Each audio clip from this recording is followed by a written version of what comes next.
Praise the Lord. எபிரேயருக்கு எழுதின நிருபம் 8ஆம் அதிகாரம். மேற் சொல்லியவைகளின் முக்கியமான பொருள் என்னவெனில், பரலோகத்திலுள்ள மகத்துவ ஆசனத்தின் வலது பாரிசத்திலே உட்கார்ந்திருக்கிறவருமாய் பரிசுத்த ஸ்தலத்திலும் மனுஷரால் அல்ல கர்த்தரால் ஸ்தாபிக்கப்பட்ட மெய்யான கூடாரத்திலும் ஆசாரிய ஊழியம் செய்கிறவருமாய் இருக்கிற பிரதான ஆசாரியர் நமக்கு உண்டு. ஒவ்வொரு பிரதான ஆசாரியனும் காணிக்கைகளையும் பலிகளையும் செலுத்தும்படி நியமிக்கப்படுகிறான். ஆதலால் செலுத்தும்படிக்கு ஏதோ ஒன்று இவருக்கும் அவசியம் வேண்டியதாய் இருக்கிறது.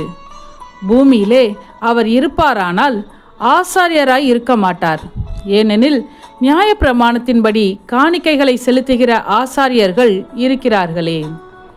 இவர்கள் செய்யும் ஆராதனை பரலோகத்தில் உள்ளவைகளின் சாயலுக்கும் நிழலுக்கும் ஒத்திருக்கிறது. அப்படியே மோசே கூடாரத்தை உண்டு பண்ண போகையில் மலையிலே உனக்கு காண்பிக்கப்பட்ட மாதிரியின்படியே நீ எல்லாவற்றையும் செய்ய எச்சரிக்கையாயிரு என்று தேவன் அவனுக்கு கட்டளையிட்டார்.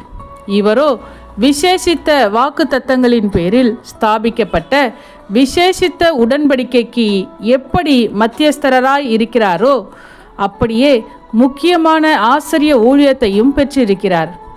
அந்த முதலாம் உடன்படிக்கை பிழை இல்லாதிருந்ததானால் இரண்டாம் உடன்படிக்கைக்கு இடம் தேட வேண்டுவதில்லையே.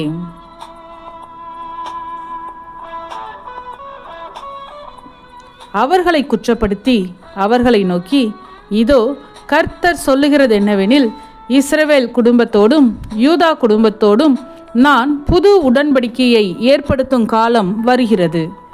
அவர்களுடைய பிதாக்களை எகிப்து தேசத்திலிருந்து கொண்டு வரும்படிக்கு நான் அவர்களுடைய கையை பிடித்த நாளிலே அவர்களோடு பண்ணின உடன்படிக்கையைப் போல இது இருப்பதில்லை.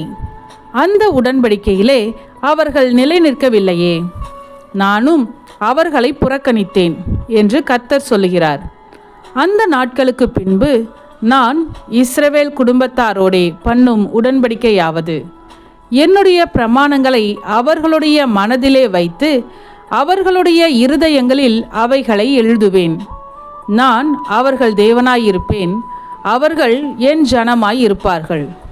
அப்பொழுது சிறியவன் முதற்கொண்டு பெரியவன் வரைக்கும் எல்லாரும் என்னை அறிவார்கள்.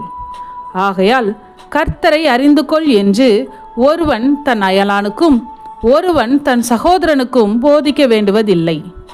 ஏனெனில் நான் அவர்கள் அநியாயங்களை கிருபையாய் மன்னித்து அவர்கள் பாவங்களையும் அக்கிரமங்களையும் இனி நினையாமல் இருப்பேன் என்று கர்த்தர் சொல்லுகிறார். புது உடன்படிக்கை என்று அவர் சொல்லுகிறதினாலே முந்தினதை பழமையாக்கினார். பழமையானதும் நாள்பட்டதுமாய் இருக்கிறது உருவழிந்து போக காலம் சமீபித்திருக்கிறது. ஆமேன். சத்தியத்தையும் அறிவீர்கள், சத்தியம் உங்களை விடுதலையாக்கும். இந்த வசனத்தின்படி அநேகர் சத்தியத்தை அறிந்து விடுதலையாக்கப்பட இந்த சேனலை லைக் செய்யுங்கள், அநேகருக்கு ஷேர் பண்ணுங்கள். ஜீவ வார்த்தையை தினமும் கேட்க சப்ஸ்கிரைப் செய்யுங்கள்.